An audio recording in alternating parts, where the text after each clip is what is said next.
कृषीच्या जागा, कृषीच्या जागा. कृषी मंत्र्यांनी मान्यता दिली, वित्त विभागाने मान्यता दिली. आता फक्त ही जी फाईल आहे कृषीची, ही फायनल टप्प्यात आयोगाकडे पण पोहोचलेली आहे. आमच्या सगळ्या मुलींची सरकारकडे मागणी आहे. आम्हाला 1500 रुपये नको, आम्हाला मुख्यमंत्र्यांची लाडकी बहीण पण नको.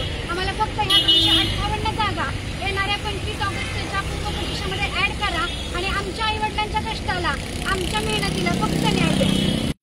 आम्ही आज समस्त एमपीसी करणारे विद्यार्थी इथं एकत्रित झालो आहोत या मागणीसाठी की जे 258 जागा कृषी विभागाकडून एमपीसीकडे गेल्या आहेत, त्या एमपीसीनं राज्यसेवेच्या जाहिरातीमध्ये ऍड करून लवकरात लवकर एक नवीन सुधारित जाहिरात काढावी आणि पैसा लवकरात लवकर घेणावी. यासाठी मी तुम्हाला सांगू इच्छितो की सरकारनं, कृषी विभागानं त्या जागा एमपीसीकडे पाठवलेल्या आहेत, पण फक्त बालहट्टामुळे, एमपीसीच्या बालहट्टामुळे त्या जागा या राज्यसभेच्या परीक्षेमध्ये ऍड केल्या जात नाहीत. समस्त महाराष्ट्रातील 1 ते 1.5 लाख विद्यार्थी आहेत ज्यांचं नुकसान एमपीसी करत आहे.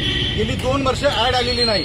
आमचे बाप तिकडे शेतामध्ये राबून राबून मरत आहे, तरी सरकारला आणि एमपीसीला जर जाग येत नसेल तर आमच्या पुढं आत्मदानाशिवाय दुसरा कोणताही पर्याय हे सरकार आणि एमपीसी आयोग शिल्लक ठेवत नाहीये. मी या प्रसंगी एवढं सांगू इच्छितो की लवकरात लवकर यावर तोडगा काढावा ही हात जोडून नम्र विनंती करतो सरकारला आणि आयोगाला.